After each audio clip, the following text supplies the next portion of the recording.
Alright guys, so today is cycle day 11 and I'm heading to CNY right now to so I have two procedures. I have the HSG test and the also have to do more blood work to check my TSC levels. So I'm heading to CNY now, and I will look at mess. Don't pay no attention to me. So yeah, so I'm heading there now, and then I will check back in after my I'll check back in after my procedures to see what he says. So I'll keep you guys posted.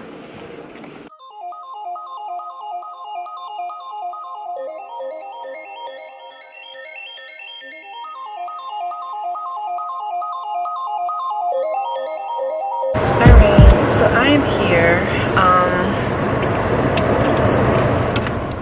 I'm here. I didn't take my CBD oil. I just realized that. I've had these two tests done before, but I don't know. Like I said, now I'm just being a worrywart, and I just don't want any more bad news. So we'll see. But pray for me, guys. I just hope that I get the green light to go ahead. So yeah, we'll see. All smiles. See you later. Alright guys, so I had to get my life together after yesterday, after my appointment. So it's cycle day 12 actually today. Okay, so I have my appointment. I had my HSG test, and I had to get more blood work done, and I had to excuse me, they had to do my blood work again for my TSH test for my thyroid. That had to be done yesterday also. So I am on the exam table, and I'm getting the test done. And so the doctor, this doctor, I'll call doctor, his name, I'll call him Dr. C. I know it's the internet. I don't know if I can, I guess I can disclose, I do go to CNY, but I don't want to put, as far as the doctor's business out there. I mean, if you go there, then you know which doctors I'm referring to. If not, it's quite alright, but I'll call him Dr. C. He was really nice. I had my second phone consult with Dr. C. My first one was with Dr. K. And then when I went 2 years ago, I had it with Dr. A. But he's no longer with the practice. So Dr. K did my eval, or had to reestablish me as a patient back in July. And then when we were going to go the IUI route, but with the IVF route, I had to talk to another doctor again. And so that was Dr. C. So Dr. C also did my HSG test. So as he's doing my test, and you know, he's explaining the whole process to me. I've had it done before. He puts the catheter in, whatever you want to call it, the catheter, puts the balloon in, puts the dye in, and so you know, he has me looking at the monitors, and he goes, "Oh, so you don't have the left side of your uterus?"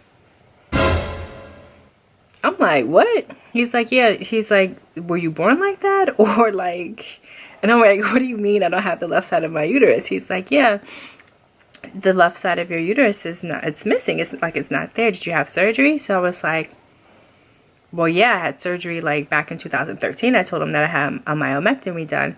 But I said, I had this test done before. And he was like, what did they tell you? And I said, they told me that my left tube was blocked. So he asked me like 3 times. He was like, when did you have that HSG test? Was it before or after the myomectomy? I'm like, after I had it. So I was in a state of like, I don't know what you call it. I mean, I guess like shock when he told me that, because I'm like, no one has ever told me, or of all the exams that I've had, like no one's ever told me that apparently I'm missing like the left side of my uterus. So he's having me look at the you know, at the monitors, and he's like, you know, when you notice when he put the dye in, all of the right side of my uterus filled up, and as far as my fallopian tubes and all that stuff, but on the left side it didn't. So I'm panicking at this point because I'm like, what? I'm thinking like, what the heck happened to my to my uterus? Because again, no one's ever explained this to me before. Nobody had ever told me that.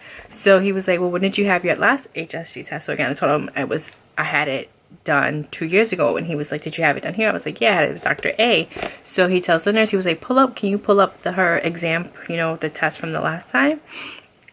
Can you check her records? And so the nurse was like, yeah, of course. So she goes and she pulls up my records from 2 years ago, and she goes, it's identical to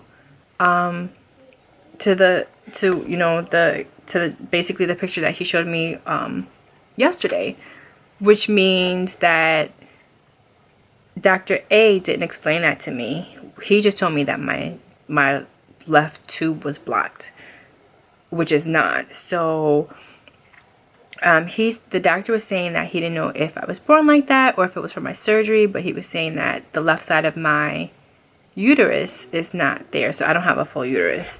I don't know, I was just in a state of shock after that. Like, it was kind of like,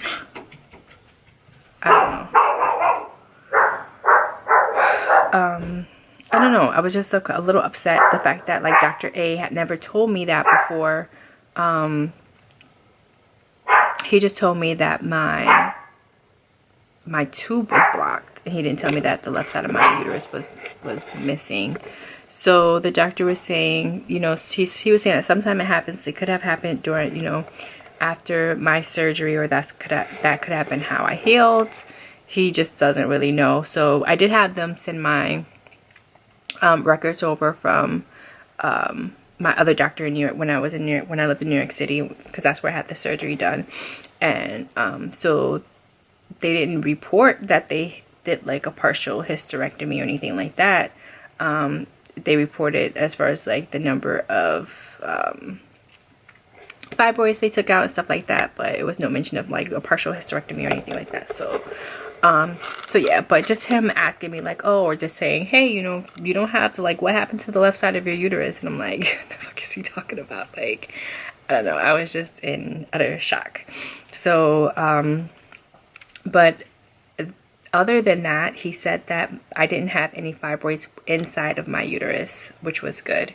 And the cyst that the nurse practitioner seen last week, he didn't mention anything of it. That was on the left side of my ovary. That was in my left ovary. So it took him a while to find my left ovary as well.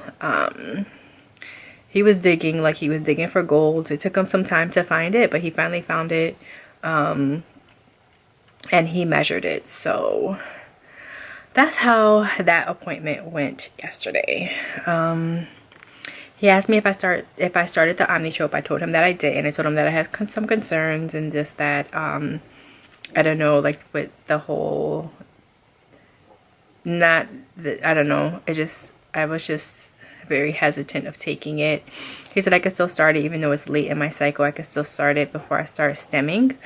And then he asked me if I wanted to go the the fresh transfer or frozen transfer route. So after he left, I kind of had a long conversation with the nurse. She was really nice. We talked for about maybe a half an hour. She kind of explained everything to me, like what I have to do. Basically right now my whole thing is work, because I travel a lot. Well, not a lot, but I do travel for work, and sometimes my schedule is set in stone. So it's a matter of I guess it's a matter of me stemming and going in for my appointments when there's a time that I'm here, because like I said, once my schedule is set, it's kind of just set in stone. So it'll be hard for me to get out of those or move my projects around. So that's what my main concern is right now, but me not wanting to wait, because if I do wait, it wouldn't be till probably like maybe the summertime, so I don't want to wait that long. So that's where I am now. So yeah, my TSH test came back today, and it was 2.17. So it was very drastic just from a week. So last week it was 3.7. This week it was 2.17, which I don't know how often or I should have, well, they didn't call me back for my results. I just checked online and I seen them. So I don't know, like, as far as, like, what do you call it? I don't know, like, why it would jump that high or whatever and then go back down. That's a definitely drastic. So, I probably will follow up on that or do some research on my own just to see, like, what may cause that. I'm not sure. Other than that, so when I got home, I talked to my husband about everything. At first we said they were going to do the fresh transfer, and then when I thought about it, I was like, maybe it might be better if I do the frozen transfer. So I think we're going to try that route. The month of March, I'm not traveling as much, so I think that's going to give me some flexibility as far as stemming and going in for my appointments and stuff like that. So that is where I am now. So I just wanted to check in with you guys to let you know that I was just, I don't know, like, just for the doctor to tell me that, like, part of my uterus was missing. And like I said, I had never been told that before. And then after I had my myomectomy surgery, the doctor just told me I was fine. Like, I never did any other any ultrasound, or he asked me before, did I do a HSG test before my myomectomy, and I told him no, they did a CT scan. So he said that normally when they do it, they do a HSG test before and after, but maybe that's because the person is trying to conceive. In that case, when I had it done, I wasn't, I just knew I had to remove my fibroids, so it wasn't a matter of, like, fertility wasn't, like, factored in, or trying to conceive wasn't factored in at that point. So breathe. So yeah, that's where I am. So I'm gonna keep this short. But I just wanted to check in. So I guess I'm going to start the omnitrope tonight. I'm gonna pray over it. I'm gonna pray and just do it. So yeah, I'm gonna pray and I'm gonna take an omnitrope, and so yeah, that's it. And so I will check in with you guys later. Bye.